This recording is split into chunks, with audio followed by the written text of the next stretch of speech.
FM. Вітаю ўсіх слухачоў Еўрарадыё. Студыі для вас працуе Зміцер Лукашукі. Гэты наш стрым, як звычайна, можна не толькі слухаць, але і глядзець праз акаунты Еўрарадыё ў сацыяльных сетках. Facebook, Аднакласнікі, ВКонтакце, на канале YouTube. Мой сённяшні госць вядомы прадзюсар і, прямо скажем, чалавек, які ў свой час меў гастрольна-канцэртнае пасведчанне нумар 1 у Беларусі. Геннадзь Шульман. Паговорым і пра тое з асноўную прычыну яго прыхода ў нашай студыі. Гэта мы як такую разыначку пакінем прыканцы нашай размовы і ўвогуле пра шоу-бізнес. Геннадзь Шульман гэта як бы генерал беларускага шоу-бізнеса. Прадзюсарства, все пачыналася ў незалежнай Беларусі, можна сказаць, з яго клас-клуб памятае шмат хто і прайшоў праз гэта, ці можа пра гэта не ўзгадваць. Ну, я не знаю, Дим, здравствуйте всем. Спасибо, конечно, за такие какие-то крутые звания и должности. Но на самом деле, ну, не хочется как бы себя называть ни генералом, ни маршалом. Но действительно, в конце 80-х, начале 90-х настолько серьезно захотелось заниматься организацией гастрольно-концертной деятельности, что вот судьба вывела на хороший уровень, на хорошие связи, контакты в Украине и в Москве с коллегами, с друзьями, с с единомышленниками, которые также хотели что-то сделать каждый для своего региона, для своей страны. И вот мы как-то объединились и стали делать, подтянулись как бы к московским известным прокатчикам, промоутерам, агентам. Вот, и стали делать действительно хорошие концерты, параллельно с тем, что мы делали в альтернативном театре, кто помнит. А оттуда и начиналось, допустим, ребята, вы должны помнить, рок-корона начиналась там, в альтернативном.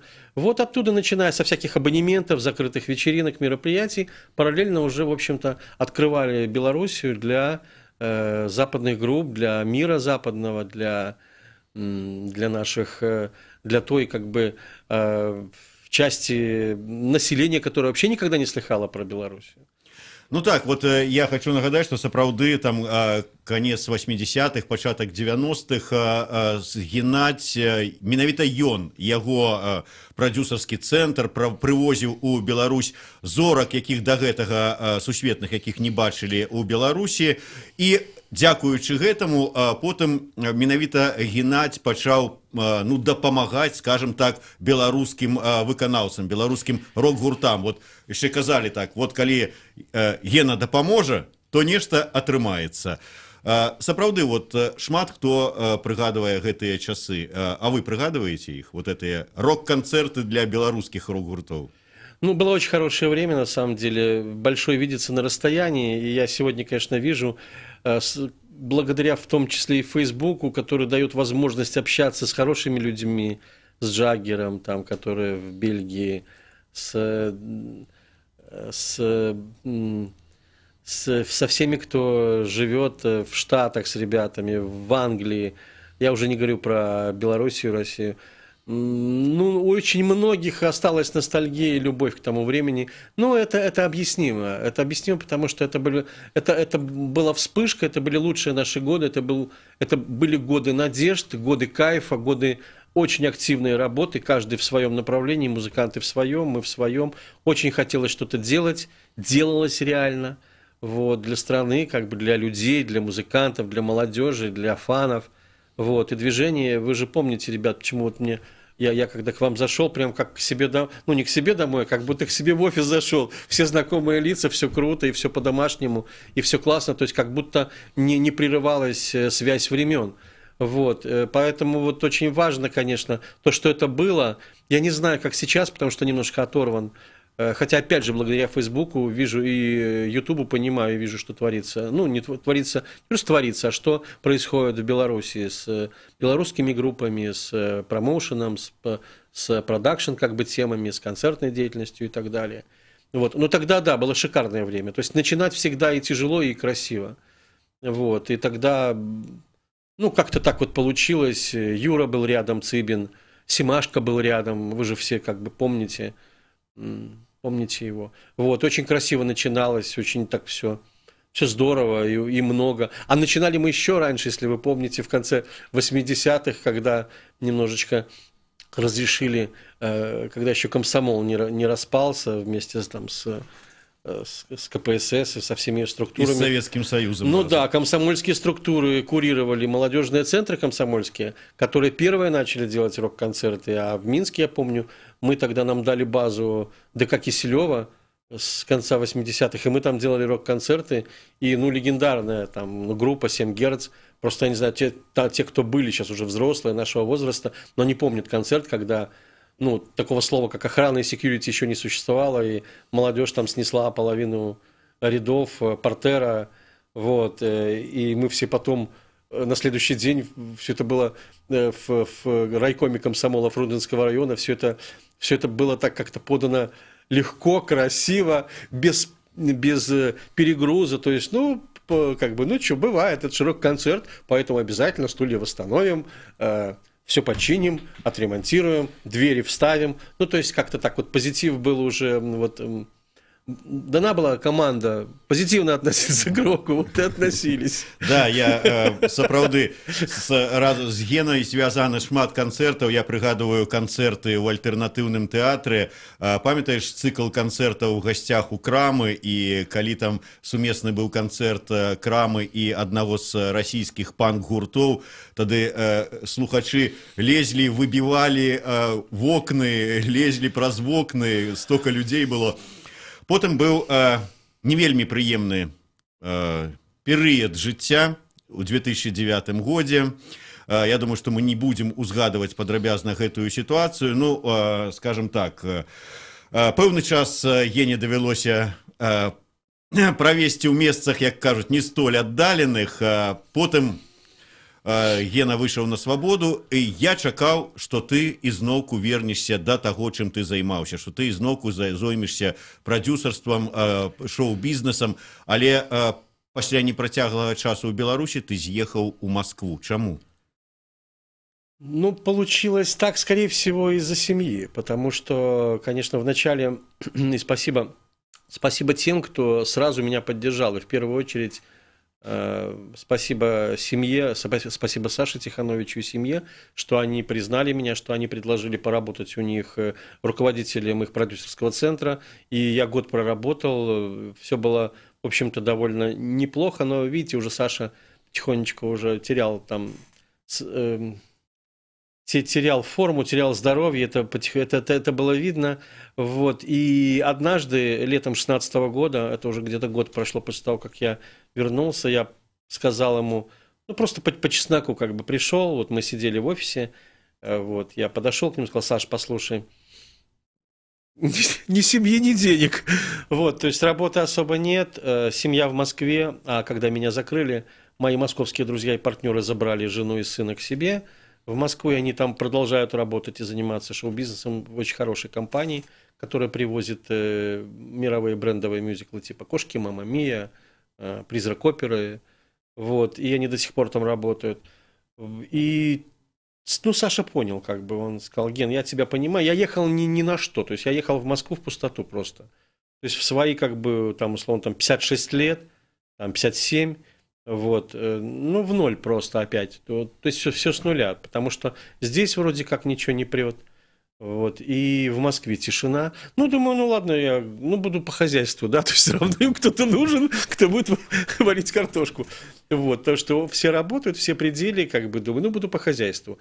Но вернулся в Москву, вернее, приехал в Москву, вот, и к этому моменту уже сын выходил из этой компании, где они проработали с женой.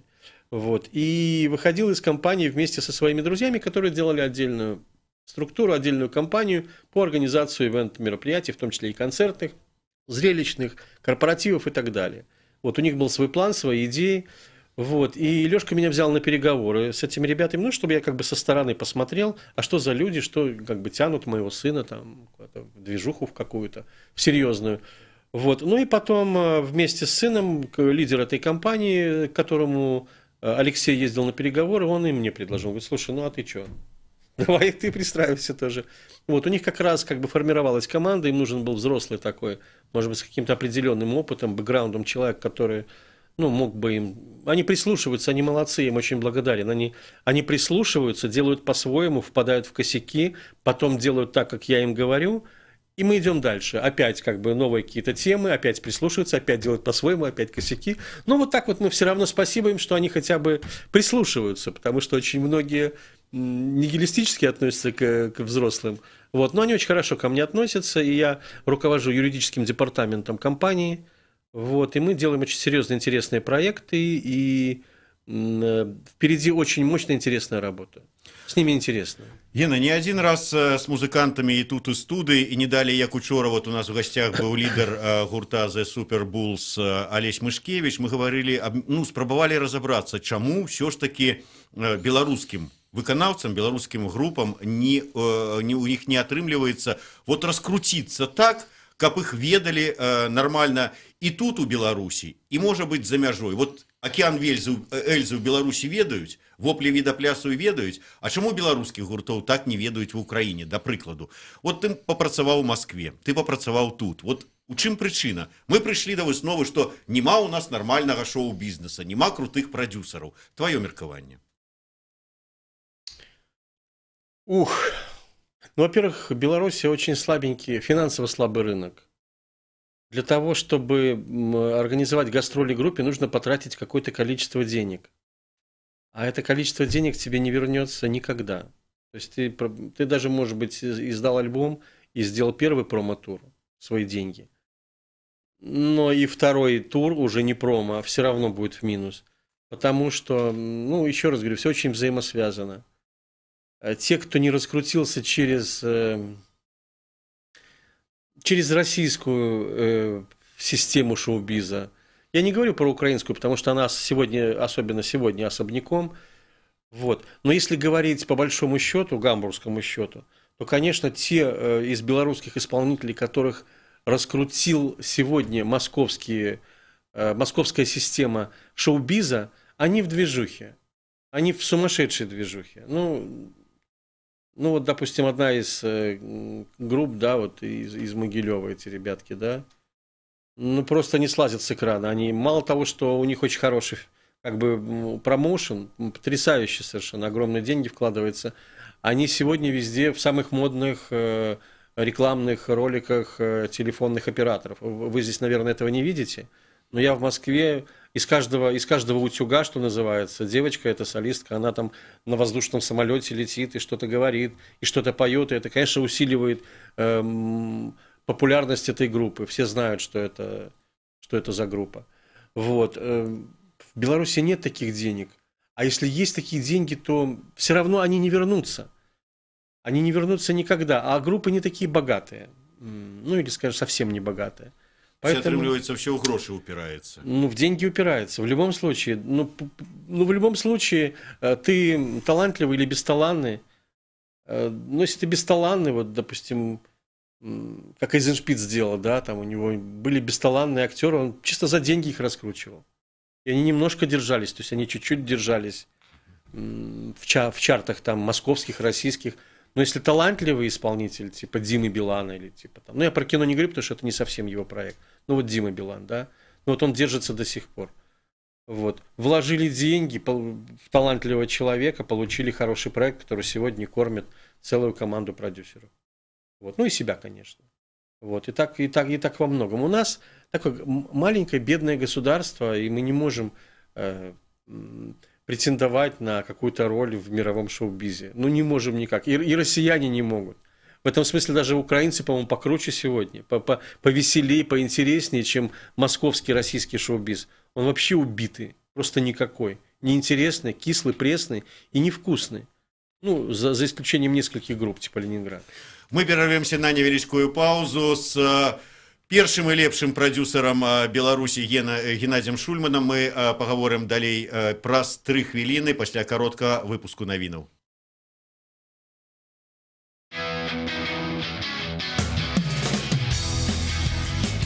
Еўрарадыё. Мы першае рок-радыё Беларусі. Самыя свежыя навіны і аналітыка, музыка і крытыка. Мы незалежная крыніца інфармацыі ў тваім рэальным жыцці і ў інтэрнэт-прасторы. 24 гадзіны на суткі нас можна знайсці на старонцы еўрарадыё.фм. Лаві нас на спадарожніку Астра 4А, 4,8 градусаў на ўсход. Еўрарадыё. Час ведаць, што адбываецца.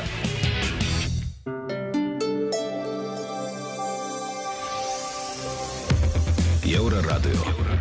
Час ведаць, што адбываецца.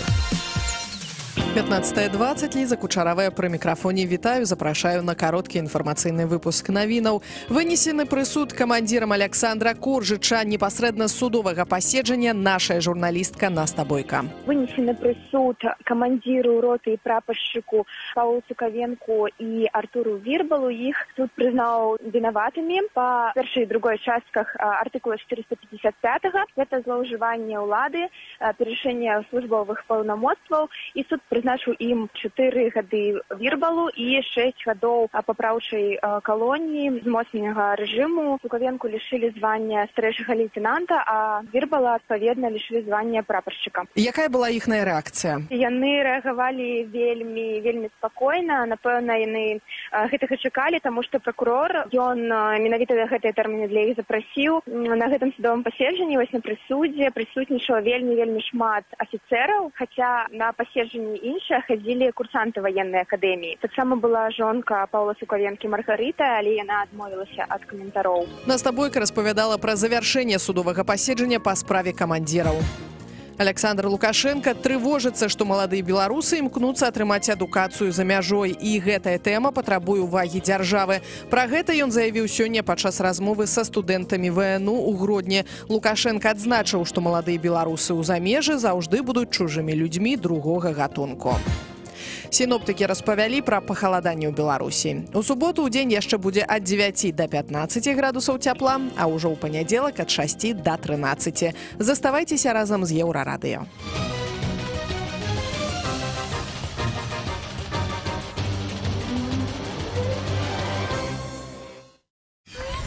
Еўрарадыё.фм. Вітаю слухачоў Еўрарадыё, студыі Зміцер Лукашук, мой сённяшні госць, прадзюсар Геннадзь Шульман. Гена, ізноўку вяртаемся да тэмы беларускага шоу-бізнеса, якога, як ты сам прызнаў, не існуе, а беларускім, тым жа самым рок-камандам ці проста выканаўцам, калі і раскручвацца, то толькі праз Расію. То есть іншага выйсця няма. Если мы сразу поставим, давайте поставим потолок, вот есть как бы, просто шоу-бизнес, да, вот, там, мировой шоу-бизнес, да, там, мировые группы, лидеры мирового шоу-биза, или просто вот такой огромный рок такой сумасшедший, называется, там, условно, мировой шоу-бизнес, где крутятся сумасшедшие деньги, вкладываются, где работают, условно, там целые институты, продюсерские конторы и компании мониторят, ищут молодежь и так далее. То есть, в лучшем случае сегодня есть такое в Москве и в Киеве. Вот. Но еще раз говорю, мировой шоу-бизнес отдельно, российский, или точнее московский шоу-бизнес отдельно, и киевско-украинский отдельно. Но они все равно... Киев и Москва, конечно, ниже, чем все остальное мировое сообщество, это понятно. Потому что сегодня основной шоу-биз, он англоязычный. И все, и точка. Все. Вот. И мы, опять же, на языковых каких-то моментах где-то поставим точку. Хотя ты приводил в пример Океан Эльзы, которые стали героями как бы Беларуси, да, их с удовольствием слушают их украинские, белорусские фаны, да, их. То же самое, как вопли Видоплясова, допустим. Вот. Но это как бы... это все. То есть это наши регионы, они примерно там, они родные, двоюродные, не знаю, какие братья. То есть украинский язык и белорусский похожи, знают, понимают и так далее. То есть он родственный, родной. Вот. И тем более здесь их не запрещают. Вот. Поэтому вот так. И все. То есть все вот на уровне языка, на уровне языкового барьера останавливается уровень движения наверх. То есть если мы говорим на белорусском языке, то нас будут слушать еще немножко в России, немножко в Украине и в Польше. Все? Так же. Я ж вижу, там наши ребятки ездят в Польшу, там стараются, там пытаются что-то делать, но и не дали. То есть то, что было условно там с песнярами в советское время, ну, это был такой, как бы, это был немножко, это была другая история, другая ситуация, другие подходы, и все по-другому. То есть они не стали, песняры, допустим, мировыми лидерами, они просто провели в Америке тур, вот, попели на русском, на белорусском языке, красиво, многоголосие, все очень красиво, достойно, и вернулись обратно. Это было в планах госконцерта. Но в любом выпадку, калі, скажем, говорить про... Вот выбрали ты, вот як ты правильно сказал, не хапая грошей у Беларусі, каб нормально раскрутить свайго выканаўца, и тому праз Россию. Вот едзе у Россию выканавец, и каб нормально раскрутиться. Ну вот, до прикладу, возьмем там Лявона Вольского, ці Игоря Ворошкевича. Отрымліваецца, что им доведется переходить на российскую мову. Да, вот правильно ты говоришь. Конечно, конечно. Ну вот как, еще раз говорю, как яркий пример, вот это наша группа из Могилева, как, напомните? А? Айова, да. Ну вот они поют по-русски, на русском, как угодно. Вот, и они звезды. Они реальные звезды. Да, Михалок, Ляписы, то же самое. Начали отсюда, как бы, а какой хороший движ был. И продолжается у них, и все это связано, опять же, с языком. Понимаешь, тексты, содержание иногда, ну, неважно. То есть они находят свою какую-то целевую аудиторию. А вот именно языковой ценз, языковой барьер диктует некую планку. Ну, Россия огромная страна, ну, все равно можно там зарабатывать много денег, став звездой, как Киркоров, допустим. Вот. Они огромные деньги получают. Киркоров, Басков, Галкин. Огромные. Просто огромные, нереальные. Ну, тоже хорошо. Но я поработал с Сашей год. И я видел, как они работают, как с ними работают, о чем с ними говорят по поводу финансового участия, ну, по поводу их гонораров в белорусских концертах. Вот. И, то есть, одна из причин, по которым у меня была нестыковка как бы с моими звездными как бы коллегами, у которых я работал директором, это их гонорары. То есть, им платили, на всяких мероприятиях, там, государственных, полугосударственных, платили деньги. Ну, я не буду говорить, потому что ребята здесь. Вот. Ну, чтобы не ставить их в неловкое положение. Но было очень неудобно, когда народные артисты Республики Беларусь работают просто, ну, чисто по дружбе. За копейки. За копейки. Вот. То, что в России за них совершенно платят другие деньги, и они берут другие деньги. И в России, и в Штатах, в Канаде. Атрымліваецца так, што калі ты хочаш рабіць нешта для развіцця беларускай культуры, для развіцця беларускага рок-н-рола, рока і спяваеш па-расійску, але ставіш перед сабой мэту нормально раскруціцца, ты разумееш, што трэба это рабіць праз Расію, да прыкладу, і табе трэба пераходзіць, адмаўляцца ад сваёй ідэі беларускамоўнай, скажем так, і пераходзіць на русскую. Ну, да. Ці ехаць ва Украіну ізноўку, альбо пераходзіць на расійскі, альбо на англійскі, альбо спрабаваць па-украінску, хаця навошта там сваіх хапае. Ну, наверное, так, да. Атрымліваецца, куды ни покрути, усюды нечто. У нас есть, да, вот есть, да, свое государство, оно и большое, и небольшое. То есть все-таки 10 миллионов граждан, это не так мало, с одной стороны. Может быть, и не нужно тогда, там, ну, скажем, мы опять, конечно, вернемся к началу разговора. Если мы поем по-белорусски, то только для Беларуси. Ну, и плюс еще какие-то ближние, еще раз говорю, Польша, ну, наверняка, ты же сам знаешь, что она хорошо иногда принимает наших музыкантов. Вот. Белосток там, еще что-то, вот Лявон же там постоянно. Вот, поэтому, еще раз, вот, и все. Понятно, что тут денег меньше нужно для раскрутки, чем в России. Можно, модель такая, раскручиваем белорусских музыкантов в Беларуси, но все равно нужны деньги. Деньги в 10-100 раз меньше, чем в России, допустим. Но они все равно нужны, и это не маленькие деньги. И не гарантии, что они верят. Да. Если в России условно там нужно, ну, условно, там 10 миллионов долларов, допустим, на раскрутку артиста, не факт, что он станет звездой, то здесь всего лишь $1 миллион. Ну, фигня, да? Фигня. Ну, да. Ну, ты засмеялся, да? То есть, это ответ. Как бы, где взять белорусским музыкантам $100 тысяч всего лишь? Ну, хотя бы 100 тысяч. Ни у кого денег нет, никто не дает. Да шмат перад кім стаіць, прычым у нармальных вядомых музыкантаў стаіць праблема, дзе ўзяць 10 тысяч на запись альбома, уже не кажучи про... На альбом раз, а посмотрите, какие крутые клипы делают в Украине сейчас. Просто сумасшедшие крутые клипы. В Москве, ну, похоже, но в Украине покруче. Вот. Какие деньги они тратят на эти клипы? У нас, у самых, может быть, богатых артистов, у них даже не то, что нет таких денег, у них в голове нет снять такой клип. Они задушатся, не дадут 20-30 тысяч долларов, чтобы им сделали крутейший фирменный клип.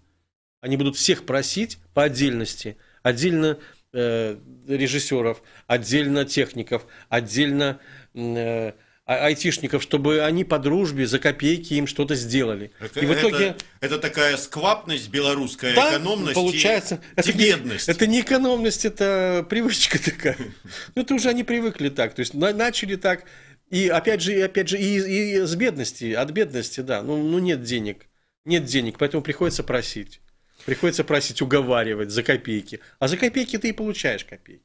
То есть ты получаешь такой же продукт. Они за копейки, особенно профессионалы, они из уважухи что-то тебе сделают.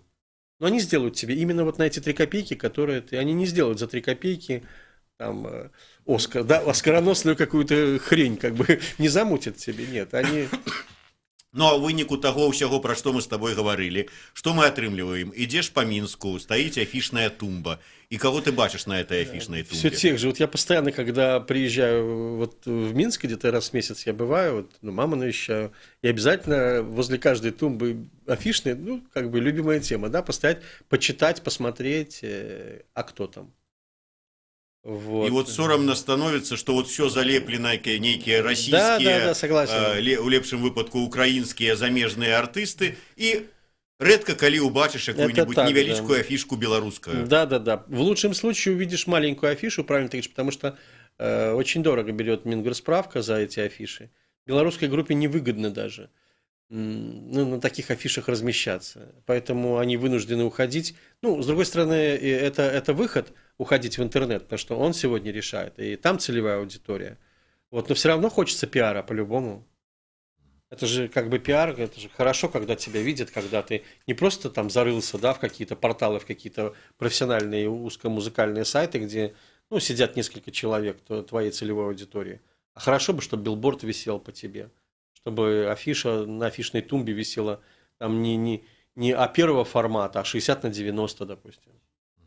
Вот я зараз задам тебе, Гена, провокацыйнае пытанне. Мы зараз с тобой говорили про то, что вот соромна бачыць на афішнай тумбе толькі замежных выканаўцаў, а редко калі убачыш беларускага выканаўца. У той же час ты пришел в первую чаргу поговорить про то, что ты привозишь московский театральный проект у Минск.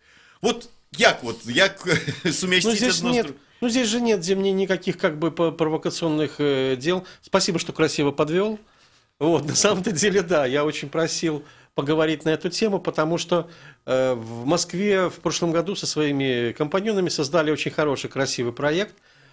Спектакль, шоу-спектакль, шоу-феерия, называется «Контора». Вот, и мы его покажем 16 ноября вечером в музыкальном театре, в бывшем Мускомедии. Вот, и, конечно...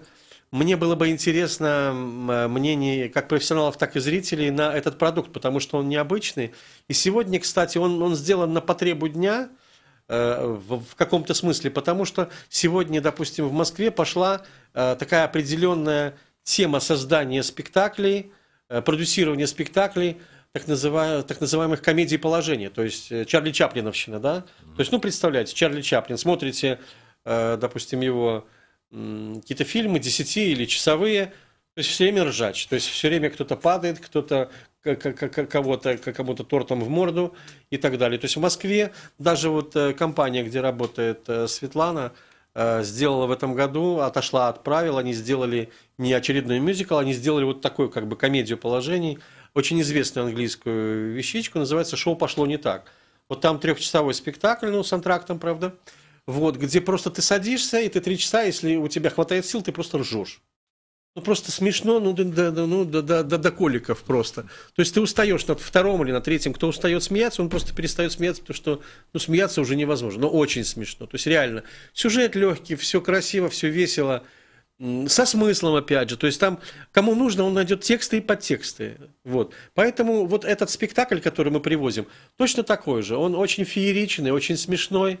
Вот. Он немножко высмеивает вот эту офисную рутинную движуху, которая, особенно в 2000-е годы, которая залезла как бы в наш быт, в нашу жизнь. Офисные планктоны, так называемые, да, или банковские сотрудники офисов, которые пиар там какие-то, да, огромные компании, у которых целые этажи клерков, которые сидят, что-то там пишут, что-то делают. Вот. И вот как бы такая сатира вот на это, на все.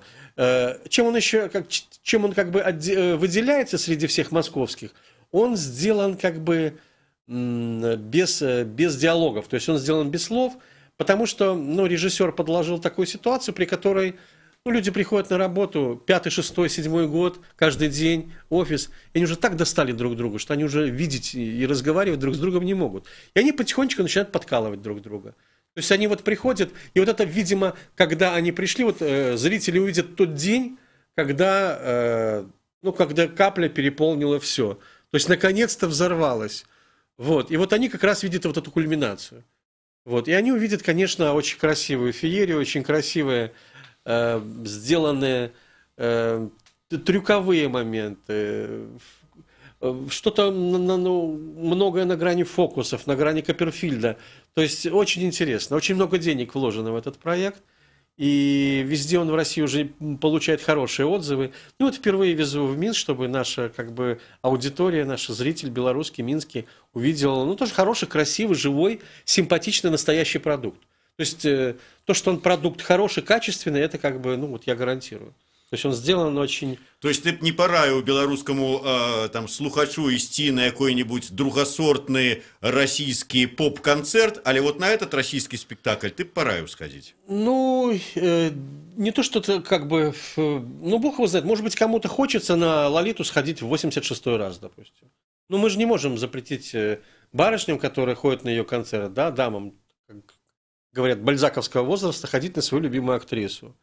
На здоровье. Но мы ищем, и мы находим свою целевую аудиторию. Здесь никто никого не насилует. Просто я вижу, что эта целевая аудитория, это живая аудитория, живая публика, это молодежь, которой, возрастной ценз где-нибудь там от 17 до 35, и это им будет интересно. То есть это живой продукт, прихайпованный. Хайп сейчас. Словите хайп. Вот люди придут и словят хайп. Сапраўды, дастаткова цікава. Вот я перыядычна хожу ў такі акадэмічны тэатр Купалаўскі, быў здзіўлены пастаноўцы сону Купальскую ноч, яна з такімі элементамі мюзікла, думаю, вот як жа ж так вот у акадэмічным тэатры такое. А тут вот ввогуле такое шоу, спектакль, як сказаў Гена, там, типа для поржать такое. Да, то есть и что-то вынести, и в любом случае уйти с хорошим настроением. Потому что московско-питерские отзывы очень хорошие, позитивные. Зритель счастлив, доволен и ходит по нескольку раз на этот спектакль на протяжении уже нескольких месяцев. Вот мы уже чуть больше года с ним работаем. Нагадаю яшчэ раз тым, хто ўсё-таки зацікавіўся, калі на спектакль гэты рэжысёра Сергея Филатова можно будет сходить? Да, Сергей хороший, очень режиссер из молодых до ранних. Вот. Он уже несколько спектаклей поставил и с удовольствием отработал и немножко додумал жанр, кстати, потому что первоисточник был немножко другой. Это был английский проект, назывался Blame, и 3 года в Лондоне он выдержал, 3 сезона выдержал прокат. То есть это довольно серьезно для Лондона. Тым не менш, 16, як я не памыляюся, лістапада, тэатр Мускамедыі, спектакль «Контора» Сергея Филатова, Гена Шульман раіць сходить. И Гена Шульман раіць беларускаму шоу-бізнесу все-таки развиваться, але пациент хутчэй мертвый, чем живой. Нет, нифига, нет. Как это... Да нет, все хорошо на самом деле. на этой вот ноте и закончим нашу программу. Думаю, не апошні раз. Дякую вялікі. Геннадий Шульман, Зміцер Лукашук, Еврорадио. Слухайте и глядите нас. Спасибо, что пригласили.